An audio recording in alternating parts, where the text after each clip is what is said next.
C'est l'heure du sonneur. Et pour notre sonneur, sonneur, clairon, enfin on l'appelle comme on veut d'ailleurs, je reçois Guilain Benessa. Bonjour Guilain Benessa. Bonjour Clémence. Et en plus en studio, décidément aujourd'hui nous sommes gâtés. Je rappelle, vous êtes avocat, docteur en droit, enseignant à l'université de Strasbourg, auteur de Le référendum impossible, comment faire taire le peuple. Et encore, on marche sur la tête, la France, l'Union européenne et les mensonges, écrit avec Guillaume Bigot aux éditions L'Artilleur. Guilain Benessa, je suis très très heureuse de vous recevoir. En plus, on va pouvoir faire un suivi de l'analyse que vous m'aviez proposée, notamment sur Marine Le Pen, qui pourrait se voir pousser des ailes grâce, entre guillemets, à son procès. Et j'ai l'impression que vous aviez raison. Je vais vous donner la parole là-dessus. Mais d'abord, peut-être, écoutons Marine Le Pen hier. Ah non, ça c'est pas Marine Le Pen. Bon, attendez, c'est pas grave. On va reprendre. On a Biden, on n'a pas Marine Le Pen. On va reprendre Marine Le Pen après, c'est pas grave. Pour le moment. Et rendre la parole au peuple, puisqu'on ne peut pas faire d'élection législative avant le mois de juin prochain. C'est une élection présidentielle anticipée. Mais moi, je ne pousse pas, je ne demande pas la démission d'Emmanuel Macron. Mm-hmm. Je dis qu'il arrivera un moment où, si on ne prend pas la voie du respect des électeurs et du respect des forces politiques et du respect des élections, la pression sur le président de la République sera évidemment de plus en plus forte. Mais c'est lui seul qui aura la décision, le dernier mot. Si il veut que les Français votent à nouveau avant 2027 ou s'il souhaite à tout prix rester sur le cheval en quelque sorte. On a une Marine Le Pen appelle au respect des Français. Je ne sais pas si vous avez entendu toute ma phrase. On a une Marine Le Pen qui appelle au respect des Français, mais qui ne pousse pas à la démission. Elle reste toujours dans la respectabilité, on l'a bien compris. Guilain Benessa, malgré tout, elle a voté cette motion de censure. Incroyable. Elle a franchi le Rubicon. Oui. Le problème, vous savez, c'est une vieille phrase de Charles Pasqua, je crois. Si on franchit le Rubicon, c'est pas pour pêcher à la ligne. Ah oui. Et je pense qu'elle a franchi le Rubicon. Maintenant, on va voir si elle va pêcher à la ligne. Oui. Parce que elle a franchi le cap. Elle a pris la parole à la suite d'Éric Coquerel hier. Elle a donc effectivement actionné le fameux bouton. On s'interrogeait tous les deux la semaine dernière, oui. Je crois. Donc effectivement, cette fois-ci, elle a franchi le Rubicon. La motion de censure est votée. Le problème, c'est que maintenant, tout commence. C'est-à-dire qu'elle a effectivement tirer, à mon avis, les leçons qui s'imposaient d'une situation de crise. Le blocage est fondamental depuis 6 mois. Il est le résultat, on ne va pas le refaire, d'une trajectoire et d'une chronologie absolument invraisemblable dont le maître d'œuvre, donc du chaos, n'est pas Marine Le Pen, mais bien Emmanuel Macron. Elle a décidé maintenant de censurer ce gouvernement. Le problème maintenant, c'est que tout commence parce qu'il faut avoir une stratégie, savoir ce qu'on va faire, appeler, à mon sens, et je vais peut-être en parler avec vous ce matin, mais à la démission d'Emmanuel Macron, parce que je pense qu'en fait, elle s'impose pour une question institutionnelle, pour une question politique, pour une question de cohérence. Si ça, on ne l'a pas, on risque d'aller vers une instabilité chronique qui va se poursuivre, où on aura un nouveau Premier ministre. Est-ce que ce sera Ségolène Royal, comme vous l'évoquiez tout à l'heure, je ne sais pas, mais on risque le bal des Premiers ministres putatifs, des faux derches aussi, il faut le dire, et des ambitions de couloir. Moi, je pense maintenant que Marine Le Pen a fait le bon choix. Mais maintenant, il lui appartient de savoir quoi faire dans cette situation. Et j'observe que depuis hier, c'est uniquement des commentaires à peu de frais, un bal des commentaires, une espèce de réceptacle de tout le monde imagine le chaos demain. Mais avec les marchés financiers qui nous guettent, il faut maintenant remettre la France à l'endroit.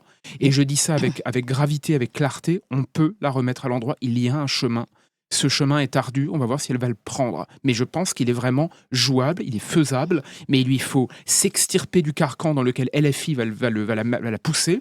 Il faut s'extirper des discussions invraisemblables sur une 6e République. Il faut s'extirper du carcan du politiquement correct. Et il lui faut prendre le pouvoir le plus rapidement possible en étant cohérent sur sa ligne et sur les institutions. Je pense qu'il y a un chemin et on va voir si elle va le prendre. Alors, on va parler de ce chemin, évidemment, mais avant tout, vous parlez d'une Marine Le Pen qui a passé le Rubicon, pour le moment, qui a l'air plutôt d'être de nouveau sur la réserve. Là, on l'a entendu dans ce discours, elle parle de respect des Français, mais surtout, je ne pousse pas à la démission d'Emmanuel Macron. Alors, a-t-elle peur de son propre choix ? Finalement, c'est un peu la première question qu'on se pose. Guilain Benessa. Vous savez, j'ai eu l'occasion d'en parler avec vous, mais je pense vraiment que le fond est là. Hier, Laurent Wauquiez, à la tribune de l'Assemblée, pour répondre à Marine Le Pen, a évoqué, et avec justesse d'ailleurs, il a évoqué la motion de censure de 1962. Oui. Il faut bien comprendre que ce qui s'est passé hier, et je pèse mes mots, c'est historique. Première remarque, je pense que la plupart des membres de l'Assemblée hier n'ont pas réalisé le caractère historique. Tout le monde l'a invoqué, mais personne n'a eu un discours à la hauteur de cette histoire. C'est vrai. Pourquoi je dis ça? Parce que vous m'avez invité pour parler du référendum impossible, un de mes précédents bouquins, et j'avais justement décortiqué en long, en large, en travers l'épisode et les débats de 1962, pile poil. C'est-à-dire cette motion de censure-là, la stratégie de De Gaulle, la question de la dissolution de l'Assemblée nationale qui avait été prononcée par Charles de Gaulle à l'époque, et donc le résultat de cet imbroglio historique. Hier, nous sommes dans une situation, où ils se sont mis dans une situation qui est un copier-coller de 62, mais sans les mêmes armes qu'à l'époque. Pourquoi? Emmanuel Macron a déjà dissous l'Assemblée nationale. Oui. Donc a priori, il ne peut pas redissoudre l'Assemblée. Ce qui veut dire qu'il n'a pas cette protection-là et ce fusible premier. Deuxièmement, et je l'ai aussi dit à votre antenne plus d'une fois, le problème d'Emmanuel Macron, c'est qu'il n'a plus le fusible du Premier ministre, puisqu'il n'a pas de majorité, il n'a pas d'homme à sa botte, il n'a pas son majordome rêvé pour lui foutre sur le visage ses propres errements. Oui. Donc, il est obligé d'être aujourd'hui en première ligne. C'est un peu le cas de Barnier quand même. Mais... C'est un peu le cas de Barnier, mais regardez, maintenant Barnier n'est pas là, il va être cul nu sur la place publique, Emmanuel Macron, à devoir rapidement trouver une solution de repli en espérant qu'elle tienne. Moins elle tiendra, plus le Premier ministre sera faible, plus il sera isolé et tout le monde réclamera sa tête. Ce qui veut dire que nous sommes dans une situation évidente, c'est que s'il n'y a pas un déblocage clair, net, précis et lourd immédiatement, nous allons nous installer dans une crise de régime parce qu'à force que les individus à la tête de l'État ne respectent pas les institutions sont en train de se refermer sur eux. C'est-à-dire que c'est le piège institutionnel. Et je dis ça depuis le départ, et parfois on me dit je suis un acharné des institutions et une espèce d'aficionado de la Ve République. C'est pas le débat. C'est que soit on respecte le cadre, soit on aime son pays et on comprend fondamentalement d'où nous venons et vers quoi nous allons, ou alors nous sommes réduits à des marionnettes qui prennent le pouvoir et qui, en ne le respectant pas, font n'importe quoi et détricotent les institutions, tout en refusant d'en tirer leurs propres responsabilités. Désormais, il faut que Emmanuel Macron en tire, à mon sens, toutes les leçons. Je pense que s'il ne le fait pas, de toute façon, l'histoire va le faire bientôt pour lui, parce que plus la situation d'instabilité dure, plus les gens réclameront sa tête, d'autant plus avec le poids des marchés financiers et la dette française. Je crois que les 2-3 mois qui vont venir vont être un révélateur, mais vous savez, je le disais à votre antenne la semaine dernière, la phrase d'Hölderlin citée par Heidegger, il faut l'avoir en tête, là où naît le danger, croit aussi ceux qui sauvent. Nous sommes maintenant à l'orée du péril, il faut désormais comprendre qu'il y a des solutions, il faut les lancer et il faut le faire durement. Alors, très important tout ce que vous avez dit, on va reprendre point par point. D'abord, Emmanuel Macron a répondu lui-même depuis l'Arabie Saoudite qu'il occupera ses fonctions de président jusqu'à la dernière seconde. Et il a rappelé qu'il avait déjà été élu 2 fois légitimement par le peuple français, donc il avait toute légitimité politique. Si vous pouvez répondre à ça d'abord. Alors évidemment, tout est faux. Tout est faux. Évidemment, il est élu, je n'ai jamais dit le contraire. Le problème n'est pas là, c'est que théoriquement, les élections et les élections intermédiaires font figure de référendum anti ou pour président. C'est-à-dire que nos institutions veulent qu'un président battu doit partir. Vous allez me dire, ça fait longtemps qu'on ne le fait plus, mais c'est une remarque première. Deuxième remarque sur ce que raconte Emmanuel Macron. Emmanuel Macron ne peut dire que ça parce qu'il a commencé une traversée du désert en Arabie Saoudite qu'il poursuit en République française. Donc il doit essayer de tirer le fil le plus longtemps possible. Mais j'ai envie de vous dire, lorsqu'Emmanuel Macron nous dit « je serai président jusqu'à la dernière seconde », évidemment, mais quand sera cette dernière seconde? Elle peut être dans 2 mois, cette dernière seconde. Moi, je pense qu'Emmanuel Macron, aujourd'hui, espère jouer les prolongations le plus longtemps possible, espère qu'une 3e mi-temps va se dessiner, mais cette 3e mi-temps peut durer 5 minutes et non pas 15. Là, et la responsabilité de Marine Le Pen et de tous les autres, c'est qu'une fois, vous savez, une fois que vous avez acculé la bête, soit vous l'achevez, soit vous décidez de lui laisser le champ pour revenir au centre du ring. On ne peut pas jouer à ça trop longtemps, à moins que tous, y compris Macron, y compris Le Pen, y compris Coquerel, y compris Mélenchon, ne décident de jouer un en même temps qui serait dévastateur pour tout le monde. Mais vous voyez tout de même que là, on avait une pression qui était très forte sur LFI et RN en disant oui, vous jouez le chaos, vous vous rendez compte, etc. Sachant que la loi de budget arrive, on arrive en décembre, on va arriver à fin décembre, on va avoir cette pression encore plus importante. Est-ce que vous ne pensez pas que cette pression montant et le nouveau Premier ministre proposé, finalement, on force ces partis d'opposition à finalement aller voter de manière respectable et loyale, pour reprendre le terme de Marine Le Pen, d'aller voter enfin un budget pour que la France puisse tenir. Parce qu'on est quand même en train de nous dire aussi, et d'ailleurs c'est une vraie question, sur quel budget on va partir? Est-ce qu'on va partir sur le budget 2024? Ça c'est un sujet. Mais après il y a le budget de la sécurité sociale et on est en train de nous prévenir que oui, les organismes de sécurité sociale, l'URSSAF, etc., eux, n'auront plus de trésorerie. Il ne faut pas se tromper. On est en train ce que vous dites est juste, mais on se trompe de cible. Le budget qui vient d'être censuré est un budget inique, stupide et imbécile. La droite de Michel Barnier, qui prétendait incarner une sorte de droite à l'ancienne, respectable. Vous savez, Michel Barnier, il a une tête de majordome stylé. Donc il a bien joué son rôle de majordome stylé. Le problème, c'est que son budget ne coupait pas, mais alors nullement dans les dépenses de l'État, ne coupait pas dans son train de vie, n'avait rien d'une sorte de vague Ravir-Méleil à la française. On en était franchement on était très loin, oui. Pas vraiment là. Non, mais même pas Donc, du tout. On n'a pas censuré quelque chose de fondamental. On a censuré un budget qui n'avait aucun intérêt par rapport au budget précédent. Le budget qui va venir, de toute façon, cette fameuse loi spéciale dont on parle depuis hier, elle peut être votée, histoire d'assurer les recettes de l'État et de fonctionner à peu près correctement. À minima. Mais il ne faut pas se tromper. Il ne faut vraiment pas se tromper. Ce n'est pas le problème. Le problème, c'est que cette question budgétaire, ou la question de l'objet de la motion de censure, est une farce, est un théâtre, est un voile d'apparence qui n'a vocation qu'à masquer le fond du débat, c'est que nous ne faisons plus de politique. Désormais, depuis hier, nous refaisons de la politique. Oui. Nous nous demandons réellement ce qui va advenir de la France dans une situation d'instabilité où il faut désormais remettre la France à l'endroit. Quand je dis à l'endroit, c'est sur des questions économiques, budgétaires, écologiques, tout ce que vous voulez, y compris institutionnelles et politiques, au premier jeu.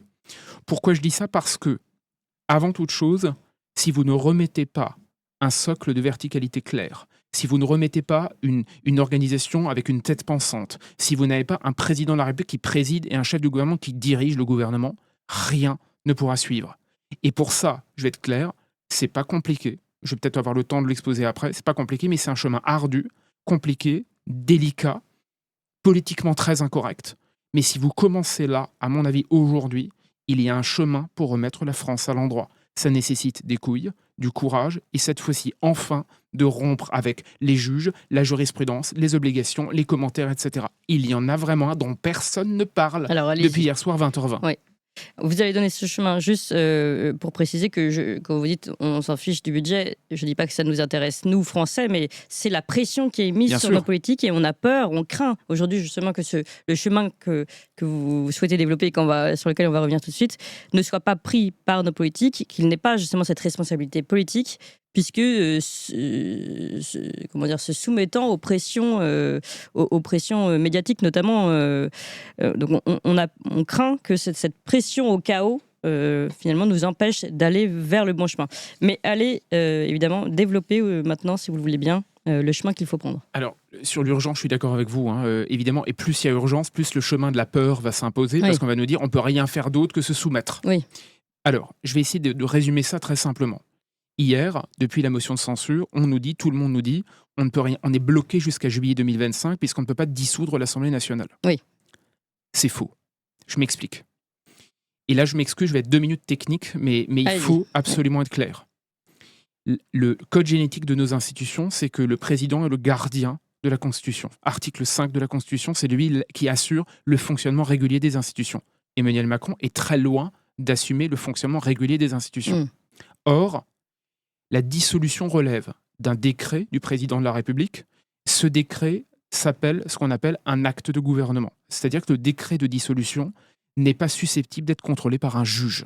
Ça veut dire quoi ? Ça veut dire que le Conseil constitutionnel n'a strictement rien à dire de la décision de dissolution du président de la République. Concrètement, ça signifie quoi dans une chronologie ? Admettons que demain, Emmanuel Macron soit poussé à la démission. Nous organisons des nouvelles élections présidentielles. Le président ou la présidente, peu importe, aura enfin un mandat clair et légitime dans une situation dans laquelle les gens iront voter parce que l'urgence le commandera. Ce président, armé du soutien populaire, décide de dissoudre. Le Conseil constitutionnel va pousser des hauts cris. Le président enfin va rappeler qu'en 1962, De Gaulle a dit clairement « on se fout de l'aval du Conseil constitutionnel parce que je décide de la dissolution et le juge n'a rien à dire. Je dissous, j'ai une majorité et je peux enfin remettre la France à l'endroit parce que j'ai un soutien populaire, une décision légitime, un arrêt de l'invasion jurisprudentielle, un arrêt de l'invasion des juges de Laurent Fabius et consorts. Je peux enfin remettre la France à l'endroit. Si vous faites ça, vous vous rappelez, que la légitimité, ça existe. Un président a, je le rappelle, le droit d'être légitime. Emmanuel Macron l'a oublié parce qu'il est tellement illégitime que ces questions ne l'intéressent plus. Si vous êtes légitime, que vous prononcez la dissolution et que vous flinguez les juges, vous savez ce qui se passe enfin ? Vous faites de la politique. Vous faites de la politique et vous sortez d'une impasse qui dure depuis 50 ans. Si on sort de cette impasse maintenant, Enfin, le courage recommandera de guider la France à l'endroit. Enfin, une tradition à l'ancienne sera restaurée. Enfin, nous ferons de la politique telle que la Constitution le veut, telle que les Français l'exigent. Et là, nous pourrons à la fois être souverains et faire la politique que la France demande, que ce soit dans les sondages, dans l'absence de référendum, dans la volonté des agriculteurs ou de tous les autres à remettre la France à l'endroit. Vous savez ce qu'il faut simplement aujourd'hui, et c'est terrible, il nous faut quelqu'un à la hauteur de l'événement pour se rendre compte que ce chemin existe et que nous pouvons l'emprunter. Mais l'homme politique à la hauteur, ou la femme politique, pour faire un peu de diversité, à la hauteur de l'événement, simplement, je suis un peu dubitatif sur cet élément-là. J'ai bien compris. Vous voulez pas vous présenter, vous, Guillaume? Ça nous arrangerait tous, franchement. Vous savez, Clémence, que ça fait quelque temps que vous m'en parlez. Oui, je sais, vous étiez la première à en parler. Oui. Non, mais quand on... parfois, il faut savoir s'engager. Hein. Bon, bref. On est très convaincus et merci beaucoup pour ce beau moment de politique. Et